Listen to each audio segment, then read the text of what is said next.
how to understand that our life journey doesn't end. Hello guys, welcome here in my life journey channel, and today's share really is about understanding about our life. Life itself is an interesting journey. It is our life. It is our journey. Guys, I am sharing some thoughts with you today because really it's very important that we must work with ourselves, understanding that our life journey doesn't end. Guys, as I read today, there's a lot of things to learn about life. Life is a process of learning every day. Life is a process of growing day after day. Why I am sharing this with you? As I am reading today, that the book says, our journey never ends. Each and every one of us must go through this journey whether we like it or not. If you want to live a life, we have to work with it. Why I am sharing this with you again? Because my husband took suicide because he cannot live this life anymore. He cannot take it anymore. The challenges, the hardships in life, he cannot take it anymore. So he decided to end his life. Really, guys, that is a very short-minded solution to the problems. As what I told you many times, that we all suffered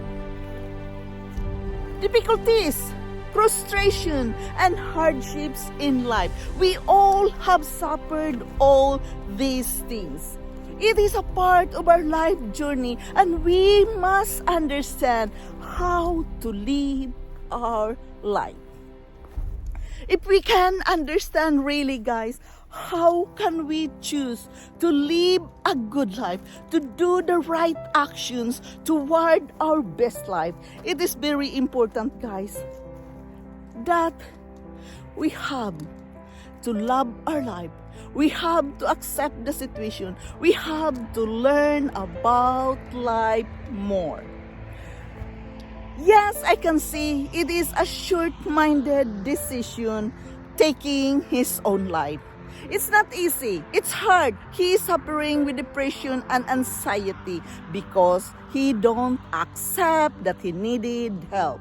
Acceptance of our life situation, guys, is very important. Acceptance that we are having difficulty. Acceptance that we need help. Acceptance that we cannot live alone. We all need somebody. We all need someone to be with. And it is normal. It is, a part of our life. As what I am reading many times, guys, we are not born to live alone. We are with our cosmic partner. Or we must have a partner. But really, it depends from one life situation to another. Of course, everybody wants to have a life partner, but sometimes, guys, some other circumstances, it's very difficult to handle it because we cannot choose. Sometimes it's just happen. It is what it is. I live alone with my life this time because it is what it is. I feel that I did already what I have to do in order to have a partner. But that is life. That is a thing I have to accept in our life. So either for me to choose to live in loneliness or to choose to live a life fulfilled, I am the only one who can decide it and can work it with myself, guys. Instead of suffering the anxiety, the depression, the difficulties in life, which I really don't like. But we have to accept the facts. We need to learn a lot in this life journey. We need to consider our feelings. We need to listen to our heartbeats. What are your heartbeats telling you right now? What are the heartbeats the instinct you have right now to do something with your life. So guys, really, it is really a must that we know how to handle ourselves. We know how to accept the situation even we don't like it.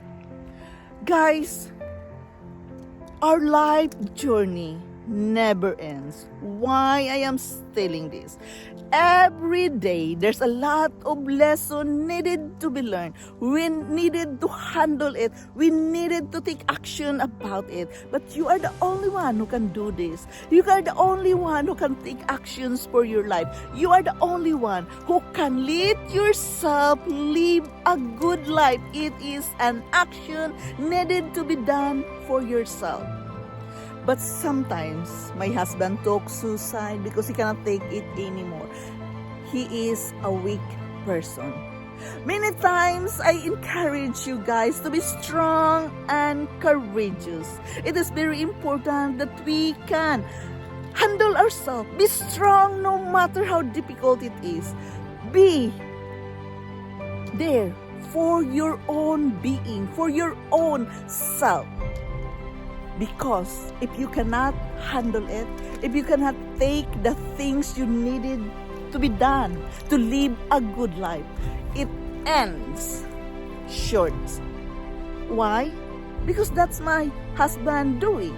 He talks suicide because he cannot take it anymore, the hardships in life. He cannot take it anymore, all the difficulties in life. He cannot take it anymore, the pain and anxiety and depression. And why he is suffering like that? Because he don't believe in God. He is believing just himself that he's doing fine, that he can handle it, although he has having difficulty to handle it. Remember, our life journey never ends. It always goes, continue going until we die. Since he cannot take it anymore, he talks suicide. But that was his own decision. That was his own failure because he is weak. So therefore, guys, many times I encourage you to open your scripture, read your scripture as the book says. Be strong and courageous. And you have to take action. You have to do something with yourself to be strong and courageous. You cannot just be strong without doing nothing. Of course, you have to take action for yourself to be strong and courageous to face this hard life. It is a hard life when we don't have the right positive mental attitude.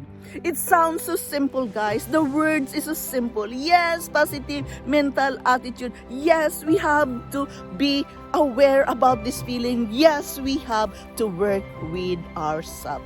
Really, guys, it is a must to understand that this life journey never ends. It will keep on going as long as we live. So therefore, when some people suffered anxiety and depression and the pain, they cannot take it anymore, they end their life. It's sad, but things sometimes we cannot avoid it. Things happening without our control many times. That was his choice. But it can be avoided if he accepted help, if he accepted that he is suffering depression and anxiety, if he can just listen to the psychologist, ask for help, shout for help. If it is a must, we must understand that this life journey never ends. And how? Again, get into your inner feelings. Work with your mindset. Pray to God. Do the meditation. Do the constantly communicating with God. We must learn to ask help. We must learn to ask help from other people, from the psychologist, from the doctor. All these professionals are there to help us. And the other thing, which is free, is God. Ask God to help you. Ask God to comfort you. Ask God to guide you and lead you every day. He is always there for us. Therefore, guys, bottom line here, understanding that life journey never ends. If we can confess it all to God, communicate with God, prayer and meditation really helps me to live day by day with this life journey. There's a lesson to learn and we have to study for it. We have to study for our life in order to feel happy, in order to feel fulfilled.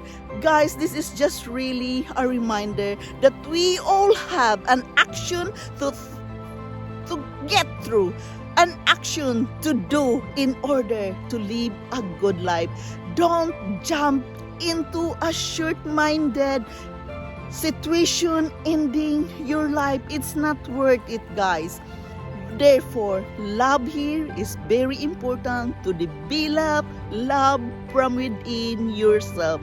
Therefore, loving yourself to the fullest is important to keep you going through this life journey.